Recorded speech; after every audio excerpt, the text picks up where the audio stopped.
Bana, leo nimekuletea list ya wasanii wa Bongo Flava ambao ukiacha kuimba tu muziki wa Bongo Flava ni wasanii ambao wanaigiza kinoma noma, yani wana talent ya kuigiza. Ukiacha mambo ya kuperform katika ma stage, ukiacha mambo ya kuimba, ukiacha mambo ya kucheza zile challenge zao za muziki na vitu kama hivyo hapo. So leo nimekuletea list ya wasanii ambao ukiacha tu masuala ya kuimba pia ni waigizaji. Nafasi ya kwanza inashikwa na mtu mzima Diamond Platnumz. Kama tunavyojua ni moja kati ya msanii mkubwa kwa sasa Afrika.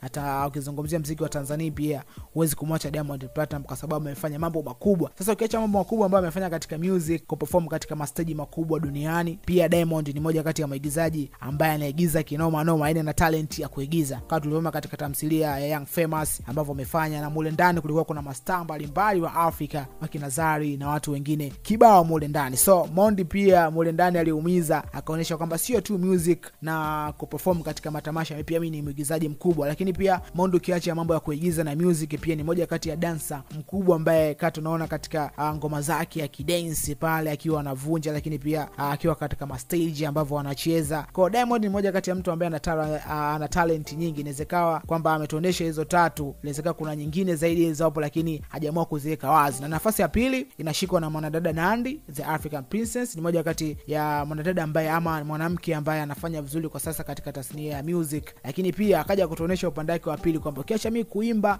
na kutunga mistari mipya kila siku, yeye pia ni mwigizaji. Na alituonesha ile kupitia tamthilia ya Huba ambayo ilikuonyeshwa pale katika kingamuzi ya DStv, na watu walienjoy kupitia usika wake, walifurahi kwa sababu alifikisha ujumbe kwa kiasi fulani kupitia usika ambao alikuwa amepewa. Na nafasi ya tatu inashikwa na mwanetu kabisa Spana Vanilla. Sasa hivi ameingia katika game ya uigizaji hivi karibuni, na watu wamekuwa surprised kuona kumbe Vanilla ukiacha kutunga mistari mikali na kutoa nyimbo kali, kumbe anaigiza. Na kweli bana anakiwasha. Sasa hivi tamthilia inaruka katika kingamuzi cha Azam pale, kama ukipata time nenda kamwangalie Vanilla. Of course anaigiza kinoma noma mule ndani. Na nafasi ya 4 inashikwa na mwanadada Lulu Diva, Sexy Diva, Divana. Watu wengi tunamjua kwamba Diva alikuwa ni moja kati ya mtu ambaye anaigiza kinoma noma, lakini pia ni mwanadada ambaye anaimba vizuri. So Diva ni moja kati ya msanii ambaye pia ukiacha kuimba anaigiza. Kama tunavyoona sasa hivi yupo na Hemed PhD katika tamthilia yao ya Nice to Meet You, na mule watu wanaenjoy zile dramas, kuna love story ambao yupo pale na nini na vitu kama hivyo hapo. So na nafasi ya 5 pia inashikwa na mwanetu Mario Badi Omari. Of course watu wengi nafikiri bado hamjamuona katika sehemu hiyo hapo, lakini Omari ni moja kati ya maigizaji mkubwa. Na ukitaka kuona hilo, kuna tamthilia ambayo inatoka hivi karibuni inaitwa Hatua. So ukitoka ile tamthilia pata time mcheki Mario ambavyo ameumiza mule ndani. Na tamthilia hiyo imebeba wasanii wengi kama wakina Conboy, wakina Pim Funk Majani na wengine kibao. Of course hiyo ilikuwa ndio list ya wasanii ambao nimekutajia. Je, wewe unaona kuna msanii gani ambaye sijamweka katika hiyo list ya pia anaumiza kinoma noma katika tasnia ya uigizaji? Hebu niambia katika comment section hapo, zile mimi nitapita nao. Na hii ni Lushuri TV, hii ni Lushuri Update. Usisahau kusubscribe kwa ajili ya kupata update mbalimbali kutoka hapa Lushuri Update. Mimi ni Zena Snack. Till next time.